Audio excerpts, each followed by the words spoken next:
Right now on Jamaica News Page tonight, a disturbing discovery in Westmoreland. A primary school teacher is found dead inside his home with multiple stab wounds. Police say they've now made a breakthrough in the brutal killing, what they're revealing tonight. Also developing tonight, 4 police officers are rushed to hospital after their service vehicle veers off the road, overturns, and crashes into this house in Clarendon. We're tracking the latest developments. Then, a viral brawl at the best weekend ever. Organizers responding and what they're vowing to do going forward. And more than one, more than two. You have to go out there and go have some more people. To have some more children. fresh call for Jamaicans to have more children as the country's falling birth rate begins to take a toll on schools. What this government minister says could soon happen. Welcome or welcome back to Jamaica News Page tonight, news that keeps you connected to what's happening across Jamaica, and we're powered by viewers just like you. Please click subscribe and tap the notification bell to stay connected. Thank you for joining us, Kimani Phillips. Jamaica News Page tonight starts right now.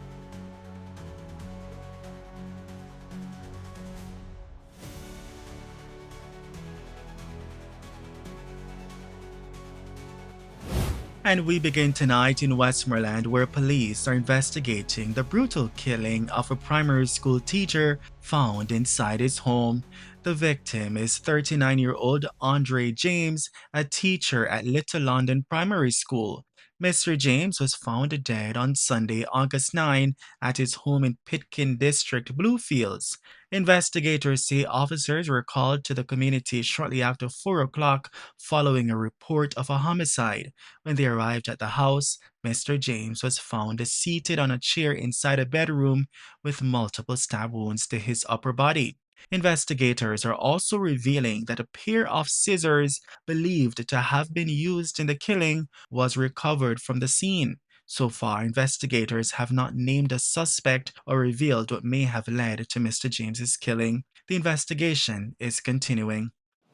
We're also tracking this story tonight. A 25-year-old St. Mary man has been charged after investigators say he was spotted running from a house that had allegedly been broken into in Kingston. Ajay Duffus of Highgate St. Mary is charged with burglary and larceny. According to the Elliston Road Police, a woman securely locked her home along Lloyd Road in Kingston at about 2 o'clock Wednesday morning and left the premises. When she returned the following day, police say a neighbor told her the door to the house was open and that Duffus had been seen running from the premises. Duffus was subsequently confronted. The police were called. He was arrested and taken into custody. Following a question and answer interview on Saturday, Duffus was formally charged. A court date is being arranged.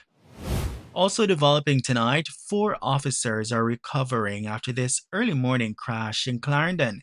Take a look. This is video from the scene showing the aftermath. Jamaica News Page understands that the officers were traveling in this police service vehicle along the 9 Miles main road in Spaldings shortly after 5 Monday morning when it veered off the road, overturned, and slammed into the side of this house, causing damage to the building. The 4 officers who were attached to the Manchester Police Division were reportedly carrying out routine patrol duties at the time. All 4 officers sustained injuries that are not considered life-threatening and were taken to hospital for treatment. As of news time, no further update on their conditions had been provided. In other developments tonight, the Independent Commission of Investigations INDECOM has launched an investigation into a fatal police shooting in Fraser's Content Spanish Down St. Catherine. The man has been identified as Damiono Mendez, otherwise called Satan. He was shot and killed during what police describe as an exchange of gunfire Sunday afternoon. According to police, members of the St. Catherine North Special Operations Unit and the Street Crime Unit were on patrol shortly before 4 o'clock when they received information that a man was seen brandishing a firearm in Fraser's Content. The officers went to the area where they reportedly saw a man fitting the description along the Fraser's Content main road. Police say the officers identified themselves and attempted to detain him, but as they approached, the man allegedly pulled a handgun and fired at them while running onto a premises, prompting them to take evasive action and return fire. Mendez was shot and reportedly fell while clutching a firearm. Police say a .38 revolver containing 2 live rounds was recovered at the scene, along with 3 spent casings. Mendez was taken to the Spanish Town General Hospital, where he was pronounced dead. Good afternoon, sir. My name is Randy Grant, Deputy Superintendent of Police in charge of operations in the Kingston Central Division. Today I'm here representing my commanding officer, Superintendent Mishka Forbes. Sir, I'm happy to report to you, sir, that the Kingston Central Division is doing remarkably well. Through strategic planning, skillful implementation, strategic partnerships with our various stakeholders, and of course the implementation of the zones of special operations, which is doing quite well, we have managed to reduce murders by 58% to date thus far in 2026.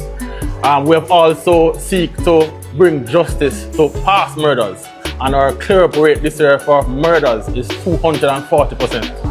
And while we're clearing up murders and stopping murders, clear up more murders than we're committing. Right, so we are clearing past murders in 2025 and beyond. Okay. So while we have less murders in 2026, we've used the time to clear past murders. So we are bringing justice to the families who have suffered through those crimes in the past. And whilst we're doing that, sir, we're also seeking to strengthen the relationship with our stakeholders. Currently, sir, we have a summer school program being undertaken by the police at the Calabar Infant and Primary School. As we, like other divisions, we are seeing the rise of interpersonal conflicts, so we're trying to assist in that building phase that you mentioned earlier in the zones of special operation, play our part as the police to teach some soft skills to the younger persons, so we ensure that we put them on a different path from an early stage, where we're teaching some conflict resolution, exposing them to different things, different soft skills from an early age. That is going quite well, sir. I also want to mention, sir, that we still continue to charge at the gangs. Recently, you would have seen in the media that the genocide gang were charged. 19 members were charged. Whilst we weren't leading on the investigation, we assisted in bringing a number of them in custody, as a number of them operated in our space. So the overall, sir, the Kingston Central Division is doing quite well, and we continue to push ahead. We have also put things in place for the back-to-school activities in our town centre, as we expect increased commercial activity in that space. So we've increased our presence in the space to ensure that persons can shop in a safe environment. Excellent. If there's one thing I can say that has happened in the last decade, it is the transformation of the JCF. And it pleases my heart to see, pardon me for saying it in this way, young men like yourself, Yes, sir. taking leadership in the force, and not just taking leadership, but being a force for good, exemplifying what it means to be. They are looking for persons they can emulate. And unfortunately, in our society, they're light. So you have to now figure out, how do we get our police who carry weapons and the military who carry weapons to be seen as protectors, to have discipline and respect in the use of weapons. Yes, sir. To show that we don't need the weapons to have authority, so we don't rely on it. And it is very important that the police carry themselves in such a way. Tonight, organizers of Best Weekend Ever are responding after this video of a brawl at one of its events went viral on social media. What you're seeing here is a group of men involved in a physical altercation at the Party Series beach event on Sunday. In a statement Monday, organizers expressed disappointment and regret over the incident, saying Best Weekend Ever does not condone violence of any kind at its events.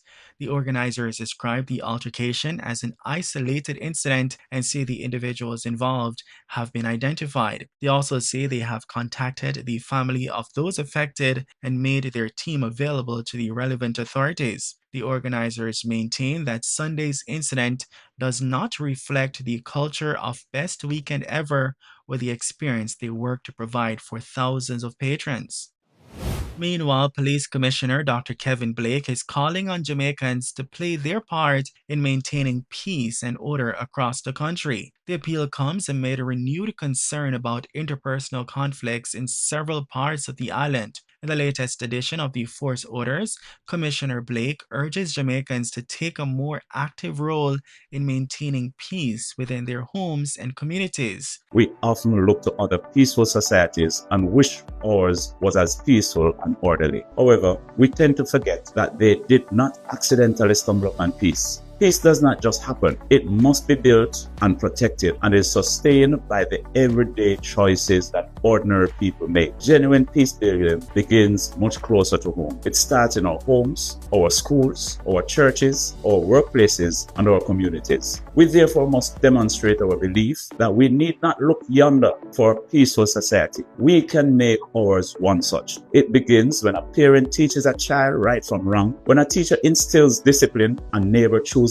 dialogue instead of confrontation, or a citizen decides to do what is right even when no one is watching. His appeal follows concerns raised by National Security Minister Dr. Horace Chang, who warns that domestic violence and interpersonal conflicts continue to threaten the significant progress Jamaica has made in reducing homicides.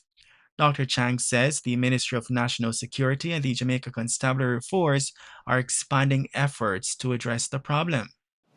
In other news tonight, a government minister has renewed calls for Jamaican women to have more children as the country faces a continued decline in birth rates. State Minister Xavier Main, who also serves as Member of Parliament for St. Anne's Southwestern, warned that the shrinking population is already taking a toll on schools in his constituency. More than one, more than two.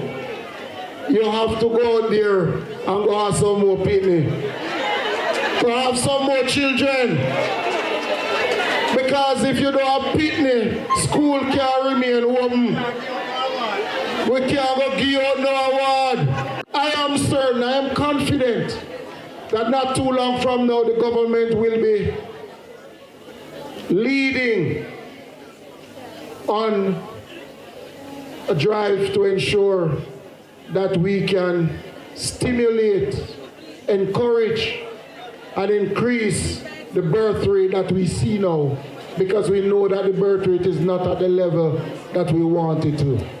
So for those of you waiting on the government, I am confident that not too long from now, the policies will be communicated, the plans will be advanced.